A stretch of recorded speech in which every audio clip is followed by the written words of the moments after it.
feel free to share.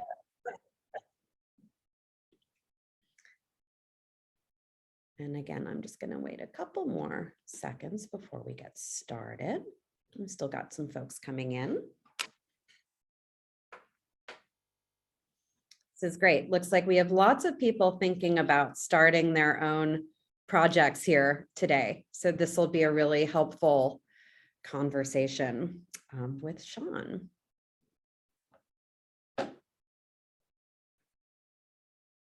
Okay, go ahead and start getting things rolling here. Welcome to everyone. I'm Hillary Fry. I'm a creator in residence with the EJCP project here at CUNY J+, and just thrilled to have everyone joining today to hear from my old friend and amazing creator on his own right and academic, Sean Jacobs, who I'll introduce in just a second. If you haven't filled out our poll question yet, please take a moment to do so. And also, if you're just joining, please introduce yourself in the chat and let us know if there's a link to a project or a piece or something that you'd like to share with the group. We'd love to see that. So at the beginning of this year, we launched this creator conversation series. Hopefully some of you all are repeat visitors with us. We focused on branding with our first couple of talks. I think there were 5 of them. They're all available on YouTube. I'm sure we can share a link to those at some point if you want to go back and check any of them out. But we've turned our focus to operations and process with this next group of talks. So my amazing colleague, Yvonne Liao, has already done 2, one with Mitchell Rosenberg of Simplify founder, and also TikTok creator Jules Turpak spoke with Yvonne last week about creating news stories there. So feel free to check those out. Also, I believe recordings are available, and they were really great talks. But today, I'll be talking to Sean Jacobs, the founder and creator of Africa is a Country. And actually, it was founded in 2009. So one of the reasons I wanted to bring Sean into this conversation, we hear about a lot of origin stories and really things that are pretty young in their journey. But watching this project grow with Sean over these many years, I thought would be an interesting thing to talk about and explore sort of a little bit farther along down the way and how this growth happened and what the tools and processes are that have helped him get to this point. Africa is a Country is a site of criticism, analysis, and new writing focused on Africa. Along with being a creator, Sean is an associate professor of international affairs at the Julian J. Studley Graduate Programs in International Affairs at the New School. His book, Media in Post-Apartheid South Africa, Post-Colonial Politics in the Age of Globalization, was published on May Day 2019. He's also written for the New York Times, The Guardian, and myriad other places on South Africa, politics, football or soccer, as it is here in America, and much more. So Sean, welcome today. It's so wonderful to see you and have you here. And yes, you are unmuted, so we will be able to hear you. That's great. We're going to talk for about 40 minutes or so, and then obviously lots of opportunity for Q&A. Great to see folks from EJCP who I've met over the last few weeks. I'm saying hi to you guys too. But as we go, please put questions in the chat. I will do my best to keep an eye on that conversation there, and whether I can bring those up as Sean and I talk or at the end, I'll do my best, but also live questions will be welcome at the end of this chat. So without further preamble, Sean, great to see you. Thanks for having me. It would be great to hear, I do want to get into the real sort of nitty gritty of how you manage this project, but I think to begin, it would be great to hear about the idea behind it and just initially how you got it off the ground on your very own. So I think it might help to say a little bit about where I was from and how I got here. So I was born in South Africa, and I came to grad school in the US in the mid 1990s, and that kind of coincided with South Africa becoming a new democracy. So, the end of apartheid, which, by the way, it's also the 27th of April today, which is in South Africa, that's they're celebrating Freedom Day, which is the day of the first, all races had a chance to vote in 1994. So long story short, I was a visiting student at the New School after 9/11. I arrived that year in New York City, and I was a student at the University of London doing a PhD, and I kind of ended up at the New School for a semester. And so for me, that's kind of the origin stories of Africa as a country. Basically, I had noticed that the coverage, of Africa in the West, right? It was mostly, this was not the era of user-generated content yet. Blogs were kind of new. So in general, people would look at CNN, they would look at the New York Times, the Washington Post. And at the beginning, I think, and I blogged under different aliases before this. If you Google, you'll find that I used to be known as Leo Africanus in the early years, in the early 2000s. And essentially my idea was I wanted to react more as a sort of a form of media criticism in kind of bite-sized opinions about what was the kind of media that was circulating about Africa in the West. I think that was the original idea. The second thing is I did want to, however, resurrect a number of, if you want, sort of golden eras of intellectual production, like opinion and analysis writing that Africans engaged in. So after independence in the 1950s, well, really the early 1960s, there was a magazine out of Uganda called Transition. People might remember it later, Harvard, they were publishing out of Harvard by Henry Louis Gates, Michael Vasquez, Kelefa Sane was involved in that. So I looked at that, trying to think if there was a magazine like that on the internet, because the internet was becoming this new space in which people were doing, kind of opinion and analysis. Secondly, ironically, South Africa had its own very vibrant, in the 1980s, it had a vibrant culture of opinion magazines, particularly left-wing magazines. So there's a lot I have to bookend and footnote. I very much come from the left in South Africa. I was involved in student movements, by the end of apartheid. So a lot of that, I would say all that came with me, if you want. And then the last part, the last sort of big influence on me was I arrived at a time in the US in the mid-90s in which I was just taken by the left opinion magazines that operated here, very old, very established, The Nation, at that time still the Progressive had some pull, In These Times, Mother Jones. So I really liked that those things existed here and we didn't have that.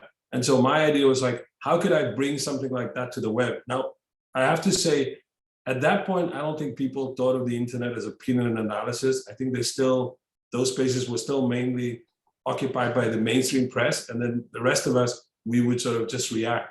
So it was mostly, how do you media analysis at first? And I would say over time, we transitioned into doing what you could call opinion and analysis. Two other quick points. The other thing that I had to take into account by 2009, as I said, I'm already starting to write in 2005. By 2009, what is very clear is that Twitter and Facebook can do that kind of rapid fire. If people didn't need me anymore to act as a halfway house, telling them, oh, this is an interesting thing that was happening, or look what the New York Times is saying. They were basically doing that, reacting to the New York Times in real time, using Twitter, using Facebook. And so I would say roughly 2012, 2013, it became less about doing media analysis and a lot more about, we would like to provide a different way of looking at the world. So we're going to provide opinion and analysis. We're going to introduce you to writers, to ideas that you are not normally exposed to. And also these writers would try to tell you about those things that you normally rely on foreign correspondents for. So these people are often based in those countries, or they were based within the diaspora. And then the last thing I would say is, when I started out, I think my two big ideas was, how do I make this a Pan-African website? And this is an important point, because in Africa, or including within its diaspora, there is a kind of there's an imbalance between people from certain countries controlling the debate. So South Africa is very big, Nigeria, to some extent, I would say Kenya, Ethiopia. And so how do you like undo that? I think that was another like issue which I had to deal with. And I'm not sure whether that's just the New York noise. I wasn't sure like whether or not we would be able to, do that. And I think if you read the website, people should judge us on that. And I think the second thing is for me, like, and that's really important, was to bring a kind of a left perspective, which I think was absent. Because in the beginning, it was mostly like US-based experts, intellectuals were talking about Africa. And then there was another era in which there was this kind of the figure of the so-called Afropolitan, which is this kind of cosmopolitan figure who's, it's about capitalism, it's about markets. And we were saying, no, there's another tradition. There's something else that comes out of Africa. And when I said earlier I was involved in student movements, I think that came out of being from South Africa and doing the work in that way. Yeah. Thank you for that background. So even from 2009 to like 2012 and the way the internet changed, you had to sort of change your mission to a certain degree and go from it primarily being a home for your writing and sort of transitioning from blogging to being something bigger. So tell us a little bit about how you went about taking that change in growth and what that looked like to manage for you. We had a question, I think there was someone we talked to a few weeks ago, and a question came in about basically handling editorial operations. And that was something maybe we'll get to a little bit now, as opposed to at the end of the conversation, because I want to talk on the business and some of the grant funding and things like that too. But how did you go from being a one-person operation to 2 people or 3 people to like sort of where you are now? And how is that process and the editorial process managed for you now? I mean, I think right from the start, 2009 is also that period in which the so-called weblog, the blog run by one individual writer with their, with your kind of like your imprint, like this is me, and it's sort of very idiosyncratic. I think that at that time, something was changing. You went to these kind of more collectives writing. You went to a point where people didn't assume that this one person knew everything and could be like an expert on everything. You could actually rely on others and you could kind of build like a community. So I would say roughly around 2011, I began to think of like, okay, we should maybe form something called an editorial collective. So you can hear like, we're sort of operating in this kind of very lefty language. So like, we're gonna have an editorial collective. With that, it also, because we didn't have any money, and I think this is something, as you said, we'll talk about this later, but for much of the first decade of Africa as a country, it entirely relied on volunteer writing. So this was it, and the way that I sort of convinced people, pull it off, was one, you could rely on academics because a lot of universities saw this kind of public-facing writing by academics as they began to see this as part of their work. Like, you need to figure out ways to write in a register that regular people can access this content, the stuff that you write for the university or in academic journals or books. So kind of going to academics and giving them this outlet where they could write this kind of thing, I think that was part of the story. We did realize that if somebody lived in the North, they had the time, they had the resources, and it wasn't a burden for them to do this kind of writing. It was harder if you lived in like on the continent itself, and excluding, I would say some of the well-resourced universities like Makerere has this thing called Makerere Institute for Social Research, which Mamdani ran, or in South Africa, Mahmoud Mamdani. So in South Africa, there are universities that are well-resourced. In a lot of other places, people just didn't have the time to do so. So that was a problem from the start, like that I always have to think about. At some point, I'll have to raise money to deal with this imbalance of what kind of people, who's writing, and so on. So initially, volunteer. You also say to people, this is a shop front. If your work is presented here, people see it. Hopefully, you'll get some paid work.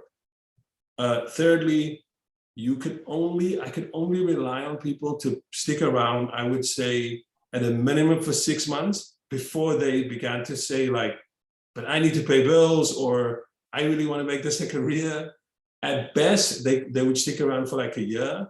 And in other cases, if they had like the vision with me, or they understood that there was a longer term, this was a political project, we were building something, a few of them stuck around. But in general, it was a very loose collective. You couldn't really put pressure on people for like the use of their time. Like you had to be very strategic about when you pulled certain people in and when you wanted them to work for you. And was so it all you, Sean, sort of managing this collective? I would say in the beginning, I did a lot. I would say I did a lot of the like, pulling things together, running things. I had help from like 2 or 3 other people who would like, show some commitment and would come in now and then. But the beginning was mostly me. And again, I would say, I didn't see it as a burden. You have to understand, I'm from where I come from in South Africa. Like I worked in student journalism, like in the late 80s, early 90s in South Africa, during a period of like, social upheaval. There's a certain kind of commitment that you have to, there's a political commitment to create media, not propaganda, but to create that kind of media, like I said, that resembles that of like The Nation or In These Times and so on. So it wasn't, I didn't think of it as a burden. I thought more of it as like, I'm doing this as part of like in South Africa, people say the struggle. So this is like the struggle. I understood at some point, I don't know if everybody, it would be unfair of me to assume that everybody is going to think like that or operate on those kind of fumes. So at some point, I had to figure out how to pay those people. But as you know, that took that's a long journey to when we first started getting money. But in the beginning, it was mainly relying on people's goodwill and their free time. There were moments when we got some like sort of once-off contracts. So Al Jazeera invited us to kind of help edit a series during one of the World Cups. I think it was 2014. Ford Foundation gave me like an early grant under something called Africa No Filter. So they gave me something like $25,000, and I could use some of that money to pay people, but that wasn't a sustainable model. There was no way I could keep people with me, to keep their interest and sort of keep promising them that money's gonna arrive at some point. And so in the end, I would always just kind of fall back and, just drive it myself. I think, I don't know if anybody here is working in local media projects. This is a real challenge for folks in local media too, that the money is sporadic, the grants aren't big enough, and it's not reliable. And I know I've heard this from lots of folks in this program and in another program I participate in at CUNY. Just before we kind of move on to that fundraising piece, what did the sort of, when you've got volunteers coming in and out. I'm curious, just what did the pitch process look like for you? How did people bring the stories they wanted to do? Were you very loose with that? Were you, and then how did you just kind of handle the publication? Just getting into some of those more technical pieces of workflow, I think could be interesting to hear about. So in the beginning, I think, so now we have a very structured, I could say quickly just like how we do stuff now. So now we have a small staff. We have a core staff, which consists of a managing editor, 2 copy editors, a staff writer, and we have we just hired like a translator who can translate from Spanish, French, and Portuguese into English, because that's another sort of aspect of our work that we want to kind of expand on, both into English from those languages and for our work into other languages. We did sort of look at AI translation, but I think you do need, I think it's called sense translation. You need like actual people to do the translation. So right now what we do is we try to publish 5 pieces a week. At the most, so it's a mix of pieces that we commission as well as submissions. We won't publish any and everything. I think I said earlier, like we're not a halfway house. We are we saying that you can publish, there's many other outlets for people with other kinds of political views or that want to publish like straight journalism. And we actually will point you to those publications if we feel that, because we have lots of alliances and partners. But in general, it's like a mix of we commission some pieces or people submit. We try to mostly do through film reviews, book reviews. People turn a book review into sort of kind of a think piece or a film review. So initially, I'm still very much kind of driving acting as a sort of like editor, kind of in that sort of like the political direction of the publication.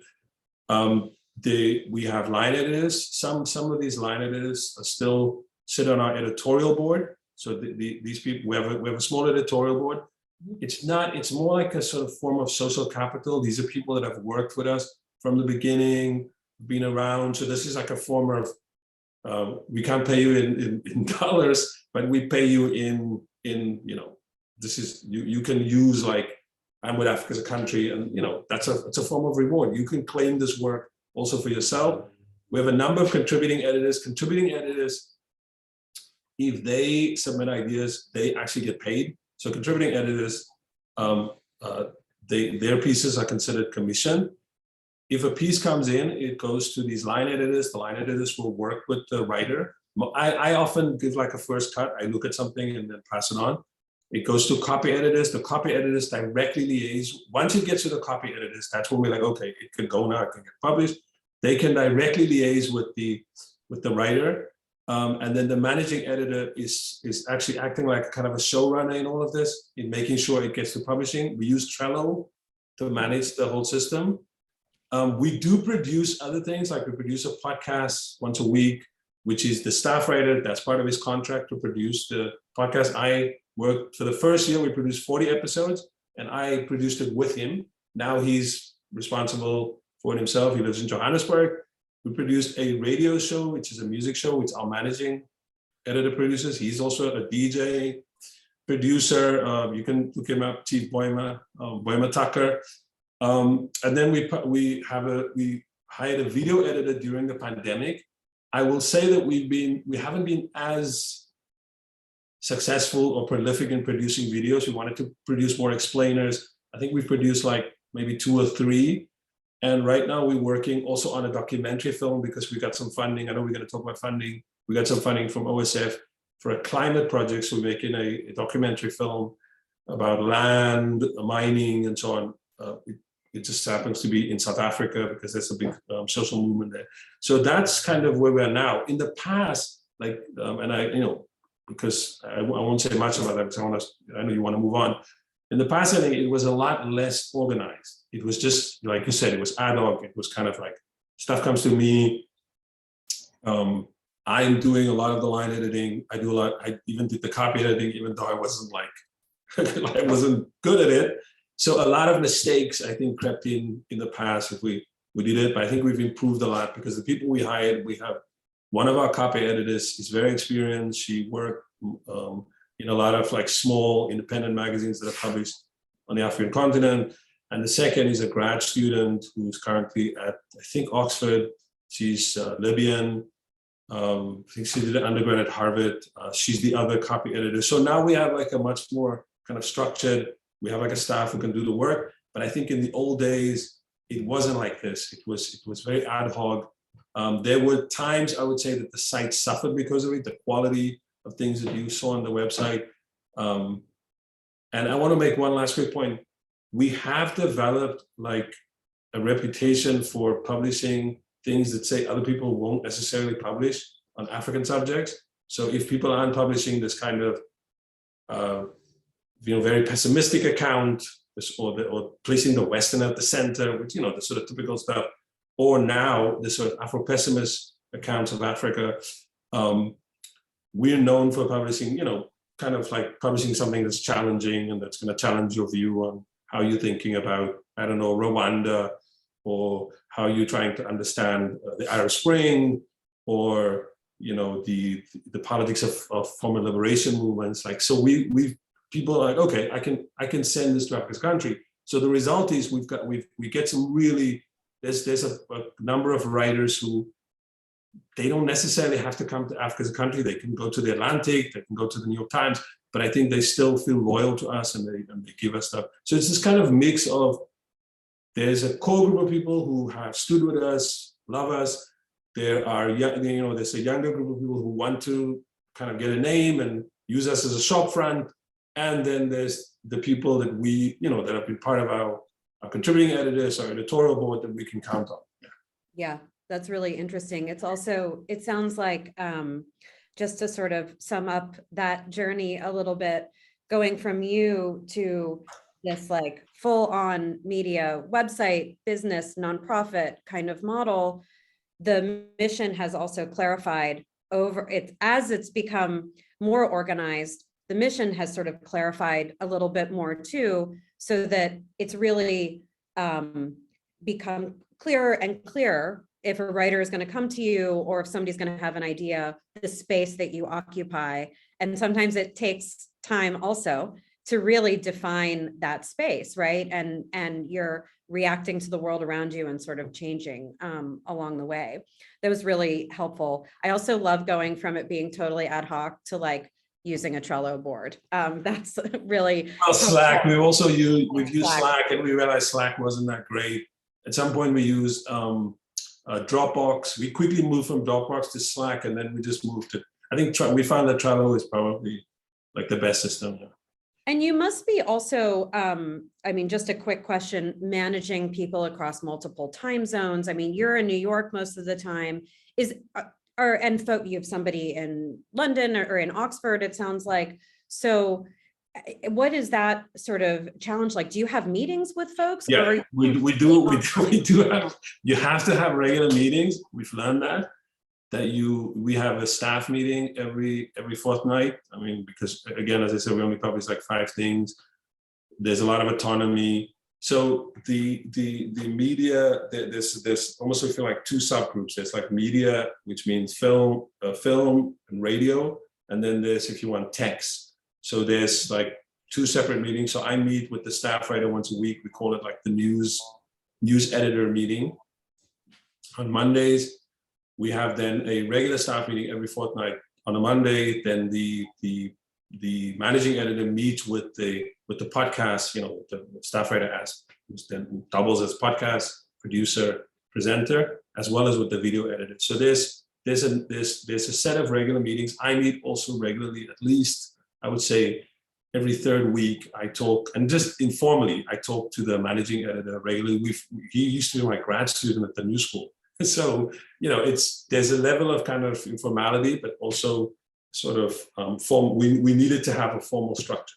Like if this was gonna work well, you needed systems, and that meant like regular meetings. And even if sometimes you don't want to do it, you have to do it. So meetings happen at sort of 12 p.m. EST, which is like 6 o'clock, say in South Africa, like 5 o'clock in say like in West Africa, 7 o'clock in East Africa, 5 o'clock in London or whatever. So we try to have the meetings in the middle of the day in the US to account for the fact that it's later in other parts of the world. Yeah, that's why we're talking at 12 o'clock right now. Right. Optimal time for the globe.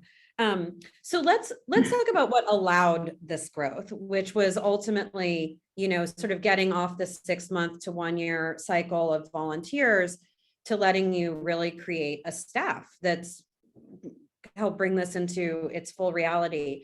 And so how did the funding journey go for you? If you can just kind of walk us through that, and how much of it was you, if you have people helping with the grants, and what that's looked like.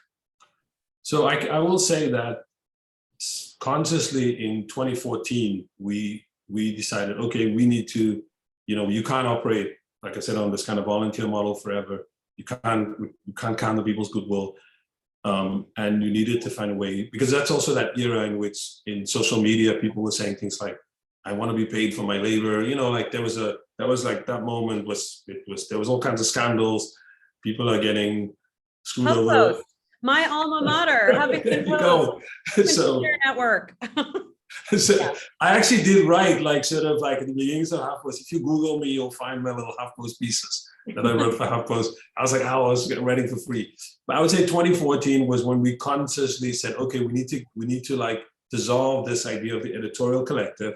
We needed to have like actual structures, like have people that we name contributing editors, have people that we appoint to this kind of nominal editorial board. In terms of the kind of stuff we write, we need to kind of, you know, move on from the kind of short, punchy, clickbaity piece, because we also noticed that our content was suffering. People were wanting something else. People wanted something new. That meant we had to write longer things. It might mean we have to start paying people to write those things. So then at first, I would say, we thought maybe it's a for-profit model, that maybe we should think of like, you know, this is we're trying to make money, but because we noticed that the clickbait thing wasn't going to work for us, we sort of quickly abandoned this. Now, I don't have like enormous amount of information on this, but I'll just mention this quickly. We did initially have approaches from people that said, hey, I would like to buy your site. But I think I was always kind of reluctant about this. I don't want to like say much about it, except just to add that I did suspect that it would become like a content farm. And I would like say, oh, that's Africa's a country, but it's a content farm. It's not what I imagined. And so I kind of held out. And I would say we then said, okay, we needed to like go for the nonprofit model, but by ourselves, it would take time to set up the 501c3. We didn't have not the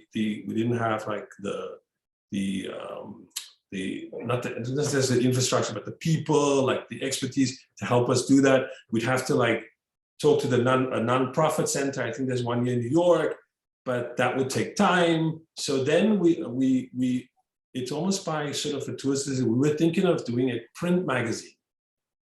And I was kind of going to talk to some, people running graphic design companies. I won't mention names here, you probably know who I'm talking about, and getting some really good advice.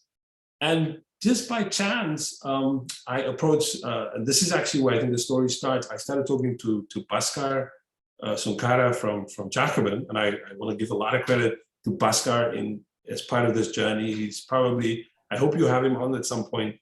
I think he's like probably one of the most interesting sort of like left entrepreneurs. Like he knows how to like do this, to maneuver these journeys. And he kind of said to me, I went to him and said, hey, could you probably be our partner in doing a print magazine? And he was like, no, why don't we think about something else? Like, why don't we figure out a relationship between Africa as a country? And it was a very informal relationship in which they actually sponsored our website. So that new website, the old website, I don't think there's any, you may have to like Google and you might find it somewhere like in a cache. But the new website as it exists was designed by Jacobin. I think this is roughly like 2017. So there's no money yet. There's no commitments from Jacobin. I think Jacobin was very good in sponsoring a sort of part-time position for our managing editor. But beyond that, there was no, and it was very low, like a very low investment on their part. But we were very pleased by them doing this. And I will give a shout out also to Ramike Forbes, who's an incredible designer. He does most of Jacobin's magazine, their website, and he also came up with the design for the Africa's a Country website. Initially, the idea was like, okay, let's go for donations. So we did do a couple of fundraising drives. We got a couple of $1,000s from it, below 10,000. We did a Patreon, which we got a couple, I would say like about a couple of $100s a month. But we actually then realized this was not going to cut it. So then I started, and I'll be quick on this, I started on a journey in which, and I don't want to give away too much of the game, but essentially I'll give you it in broad terms. I was just like, okay, you have to go after funding organizations that, because at first you look at funding organizations and you look at like if it's project-based. And project-based often involved a lot of paperwork. It was tied to deadlines and very strict, often very strict kind of perimeters of what kind of things these people would fund. And then you would lock yourself into producing content to the the agenda, or that's this. To fulfill the grant mandate. Yeah, exactly. In this exact situation. Yeah. Right. So that's when I basically said to myself, I need to go to organizations that was going to give me money for general funding. They were not going to put limits on what I could write about, where I would spend the money, what I would spend the money on. But I did make it, and so we drew up a budget. We kind of drew up like a sort of fantasy budget. This is what we'd like to fund. We did a sort of 3-year projection. This is how we want to grow. Boy Mataka should get a lot of credit for this, the managing editor working with me on these things. And then, as I said, I got that initial little funding from the Ford Foundation because I'd been talking to them and hoping that they would fund us. And I sort of noticed from that, okay, people would actually fund something like Africa Country, but I needed to get, something in the hundreds of thousands from people.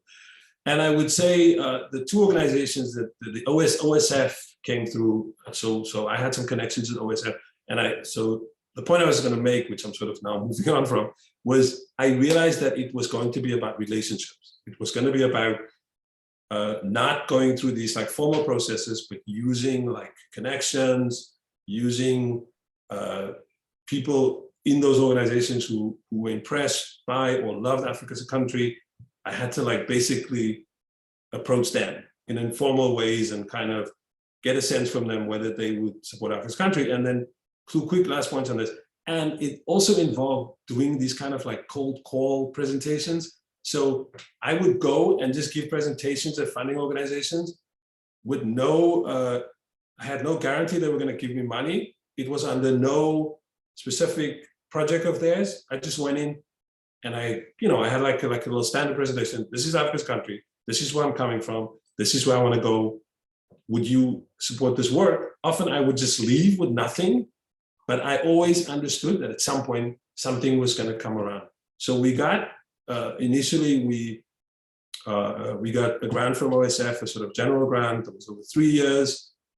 Then just at that time, I received a grant from Shuttleworth. Well, it's not a grant. I won a fellowship from the Shuttleworth Foundation, which is a very lucrative foundation, and I can say the amounts because it's public. But I got $275,000 per year over 3 years from them. That was like whoop! I was like, what? So that was like almost $700,000 from like one organization guaranteeing. And there were very little limits on. There was no limits on what you spend it on. There were no limits on when you have to spend it. So it's not like they give you a bunch of money for the year, and if you don't spend it, you have to give it back. You could actually carry it over and bank it. So those are so that then provides us wiggle room to say, okay, this money we don't have to always spend. We can bank. We can think for the future. We can make sure that we have money for at least 2, 3, 4 years beyond this. And in the meantime, we go to the foundations where there's a little bit, they're more strict about the cutoff. Like you have to spend this money before this date. And so we went to them and made sure that we, again, I don't say too much, but it's like, now you're like, okay, I spend that money. And so you have to strategize about how you do these kind of things. But I would say it was incredible to get that funding from Shuttleworth, because that's very competitive. To be, there's 2 fellows that they give every year that they give money to. And then OSF, as I said, gave us 1 grant. They liked what we were doing and gave us a second grant under in hundreds of thousands under what's climate, doing climate work. But again, we were and they're a good funder. We were good at saying to them, hey, be flexible about it. Can you be flexible about how we could spend this money with those reporting dates and all that stuff included here. So just kind of it meant writing proposals. Of course, we did have to write proposals, but with some flexibility. So I think what's interesting is, and this is something that's come up in a number of my conversations with folks too, is I'm sure that both in terms of, there was a question about sort of how long it took you to develop some of these relationships, but because you had Africa as a country existing for so many years, and over the course of that, and sort of building these connections, both through right, name recognition. You're actually out there publishing regularly for a number of years, defining the brand, which helps create the relationships, but also makes it clear what funders are funding. I think one of the challenges for folks, especially, right, you're an academic, you have a job, obviously intense personal drive has made this project such a success, on top of all the other things that moving to Ann Arbor for a couple years, you know, having a family, all the things that everybody feels pressure around, keeping that dedication and mission going so that really, like, the chances that you wouldn't have gotten a Shuttleworth grant in 2009 or even 2011. So I think it is such a challenge to keep the stamina going. And it's so interesting to hear that, like, after all this time and building this, then, you know, really you have something that sounds quite sustainable for the future. And I'm just curious, how did you decide how to sort of allocate your funding in terms of, you know, deciding, you've talked about the roles that you hired, like, do you plan on growing more, or do you think Africa as a country will sort of stay the same size, but then maybe create some other projects? How are you thinking about managing that growth and what the next thing is?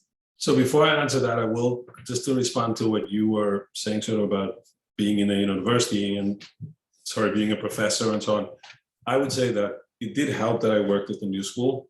I know maybe they're not watching and they're like, oh, he's giving them a shout out. It's not, I'm not being deliberate about it. It is really like, it helped that I worked at the New School. The New School has, you know, it's not a typical university. It has a unique relationship with public culture, right? With, you know, because Hannah Arendt was there, Dewey, Adorno, et cetera, et cetera. So it's, and there's a lot of current faculty like Simon Critchley or whoever who writes for the public sphere. You know, there was many, Katznelson, Adolph Reed, et cetera. So the New School is a perfect, almost a sort of perfect place from where to do this kind of thing. There's been really good support from until he left, the provost, the current dean of the school. I mean, you know, they understand. The New School actually also acts as our fiscal sponsor. I should mention that. So you know, they provide some services that fiscal sponsors provide. But as I said, but I do have this really competent managing editor, Boima Tucker, to do a lot of the kind of administrative and other things. So I will say that that's important. Like the fact that I had this other job, that I had an income. You know, like it's very difficult to sustain this kind of thing if you don't have an income, because then you have to do. And if I was just a writer, I think it would have been harder, particularly in New York City, when a lot of the you know this stuff, you know, inside out. But like, you know, there was a contraction, right, in the media, which I had this other income, so I had another job. I'm a tenured professor. The New School actually also values Africa as a country as a sort of project that it saw the value of it for my own work as an academic, which I would say many other places I was at did not before I got to the New School. They didn't think of this kind of work as that important. So to answer your question quickly, I think the current thing is, our current attitude is to say, look, we would like to do what we do really well, like proper, well, you know, the product we put out, people should look at it and like, not go like, oh, there's spelling mistakes, or this is bad writing, or what are shitty articles, or look at the dumb videos they do. So what we do, it has to be, we want to make sure that we produce quality that we can be proud of. Secondly, that we run an organization in which we don't, I don't want to say, the word is not exploit, but people get their due. People get paid well. People feel a sense that they are growing in the organization, that they at some point, that other people, that I'm not going to be, the joke in Africa as a country, this is the sort of people who study Africa or read lots of Africa stuff, they'll get this. They refer to me often as the life president. I don't want to be the life president. So we also have to think in terms of a transition, like, you know, that other people will come after me. I don't want to like do this, you know, be that involved.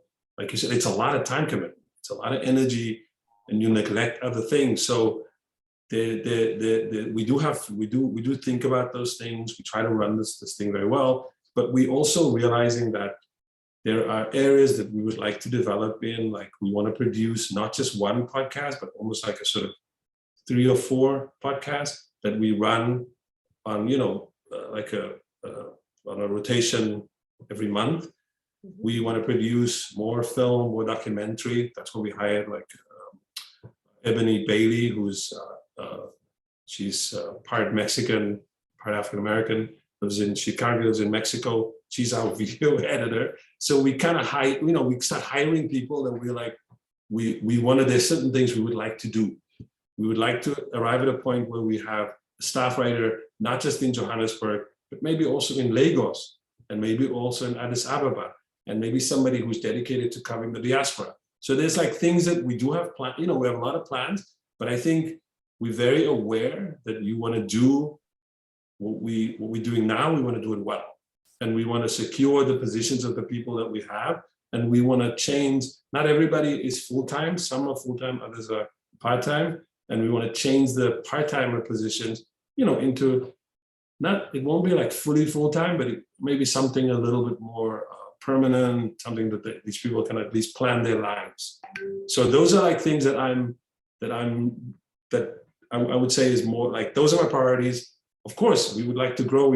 At some point, we maybe establish our own foundation or whatever, but we need to be, we're like, the main thing has been a lot of patience. As you said, 2009, 2018, 2017 is when we really started getting our first kind of money. Yeah. And we really got money only in 2019. So that's a long, I think I like this kind of slow move. I think it's accelerating now, but I like the lesson, and that I keep with me that sort of like careful, slow thing that you're gonna get there. And if you make sure that that you do it right, then you could cover yourself in case something bad happens. Thank you so much, Sean. We have a couple questions in the chat. Also, if anybody has a live question, you should feel free to raise your hand and I'll just unmute you if you have something to ask. This was a interesting quick follow-up about the Shuttleworth Grant, which, as you said, was a fellowship for you, right?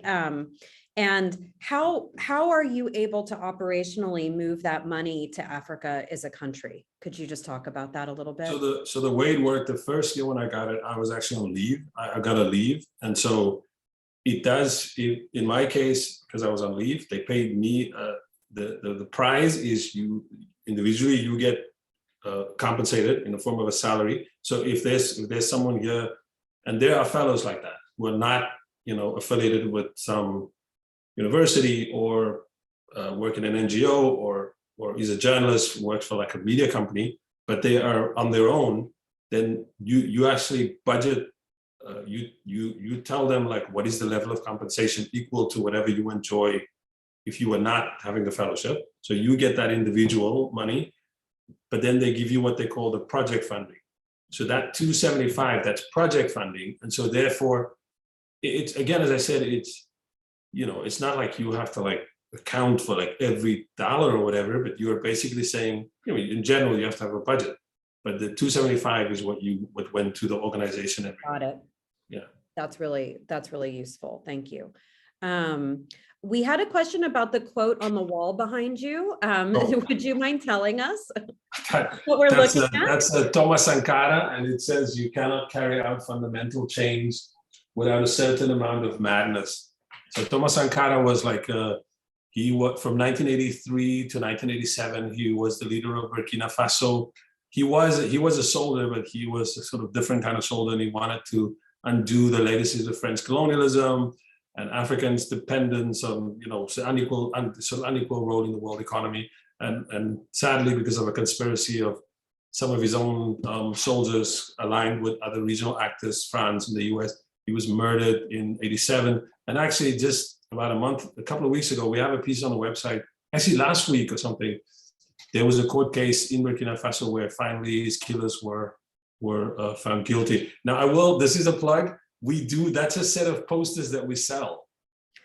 Oh, I had a question about your merch store. When I look, so I assume it's not a huge revenue stream, but it is interesting that you have merchandise. Though when I looked, everything was sold out. So we need to, I want to use the word restock, but we do have the merchandise. We sell the t-shirts, the tote bags. That was our original merchandise. And that was a kind of, at that period, it was a Jacobin, props to them again, helped us with that first run of merchandise, which was like a sort of one-on-one, it was basically the logo onto like the bag, onto the t-shirt, white t-shirt. And the second round is the set of posters. So we sort of listed them currently as like sold out, but we're going to put them into the system. It's a set of 5 posters that you can see there, and they feature like really interesting. If you go to the website, to the store, you'll see it, that they are Simon Coley, who was a very well-known gay activist, Maria Makeba, Fela Kuti's mother, who I think is way more interesting than Fela Kuti, Thomas Sankara, and I'm trying to remember Chris Hani, who's a South African revolutionary who was murdered in the 90s. So that's, we had a designer, we hired a designer to work on those posters for us. And so we're gonna put them as soon as we can, we'll stock them in the store. And just on the larger point is, during the funding from Shuttleworth, one of the things I had to think about, or I thought about it and Boehm and I started thinking about it, is like, we need to think how to become also, how to bring in our own revenue. We can't just, forever rely on kind of approaching funders. And so that's when we continued with the Patreon. We did actually revive the Patreon for the podcast for a while, but then for the first season of the podcast, we brought back the Patreon, but we ditched it again for the second season because we weren't very happy about how that was going, and that it wasn't. There's other podcasts that seem to have done really well, FT podcasts, the US based, that seem to have done really well with Patreon. I think our audience, because they're so dispersed, it was harder to figure that out.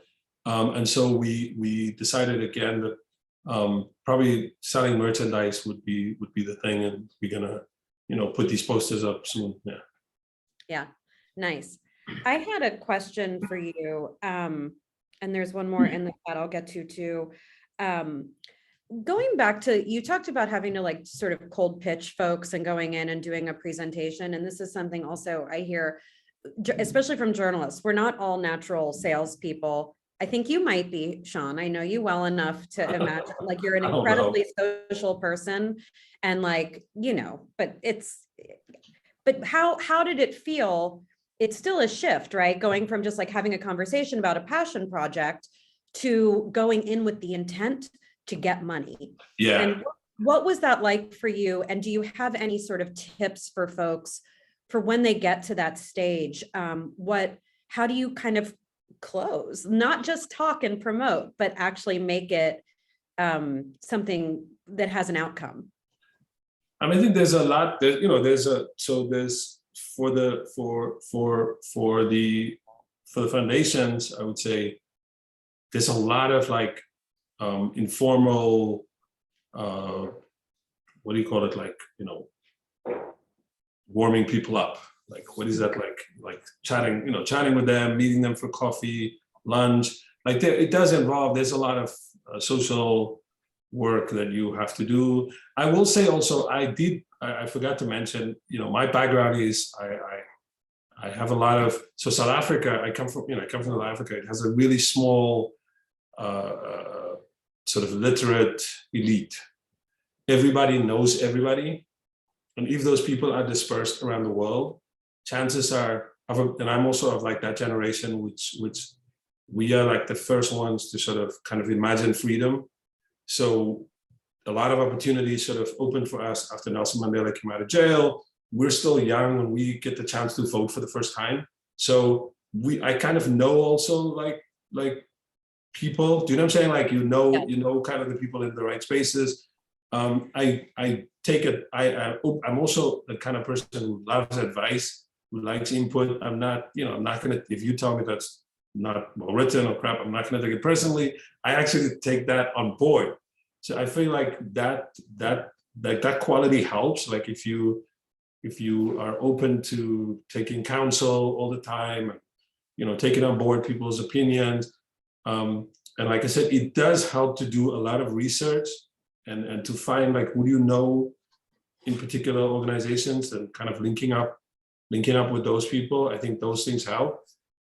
It is a lot of work to make, to make sure what you're prepping, like what is it you're trying to, the story you tell. You can't, I don't think you can turn up. Like if you're doing you should be like, hey, can I do a PowerPoint? Can I come and talk to you guys? Can I talk in your, where are we talking? Is it in a they call it a Conference room? Yeah, conference room. And is there like a, is there like a monitor that I could project something onto? And if I project, be like very try to bring, in Africa as a country does, there's a lot of striking visuals. So striking visuals, quotes, bring to those, bring to those people also like who are figures in the culture who have praised Africa as a country. So whether it's, Teju Cole or I think he said something like it's the inside of my head, or Zinzi Clemens, I don't know if you know the writer, who also said like, what do I read every morning? Africa as a country. So you project, I made sure that I came with those quotes. And, so there was a lot of it was intentional, it has to be intentional. Like you have to come to the room and be like, this is what I want out of it. And like I said, when it's over, you're not, okay, I didn't get at that meeting a direct answer, like, oh, we're gonna fund you. But what I got was like, it was more than like, this is interesting. And I would like take that away and kind of again, do the same work again. Go back to doing the work with the people I spoke to, but other people who can whisper at them or whatever. So I think there's a lot of work you have to always do. Yeah. I'm sort of being like speaking in parables, so I don't give away, like, I don't want to embarrass the people I ask money from. Yeah. There was we've just got 2 minutes left. And so, but I did want to ask this question because it's such an interesting question. Following up on the merch piece, given the sort of left politics of Africa as a country, were you intentional about how you produced your merchandise and where it came from and the labor behind that? Yeah, no, definitely. Like you want to make sure that the where you get it from, that these companies are not, exploiting their workers, that they are hopefully union based. I mean, like I said, in the first iteration with the t-shirts, we work with Jacobin. I mean, I don't think Jacobin would want to have like messy politics around unions. I mean, I don't know if you've been following. They're sort of like one of the big cheerleaders of the Amazon workers and of the politics around that. I don't think they would want to be called out as being anti-union. So making sure that that's the right. I think it's the same with the printing of the design and the printing of the posters. Is making sure that the people that we hired, like we paid people properly, that they don't walk away and say, oh, they didn't pay me well. So there's a lot of, I think having a certain kind of ethic is definitely important to us. Yeah. Thank you. And last question for you, if folks here want to reach out to you, can I share your contact information? Yeah, definitely. Twitter, DM on Twitter, Facebook, not the Africans, but you could, I have my own Twitter account so people can I'll drop it in here. I also have an email address, which is Tintiniana there's an Africa as a country address, Sean@africasacountry.com, but I also have another address, Tintiniana@gmail.com. Tintiniana is a song by Abdullah Ibrahim, who's a South African pianist. I don't know if people have heard of him, Dollar Brand. So yeah, that's my other address. Yeah. So yeah, I'm happy to talk to people. Yeah. Awesome. Sean, thank you so much. Thanks for having me. Thank you everybody for joining today. And this was so great. I learned so much. Thanks. Yeah, thank you. See you soon. Yeah. Take care, everyone. Bye. Bye.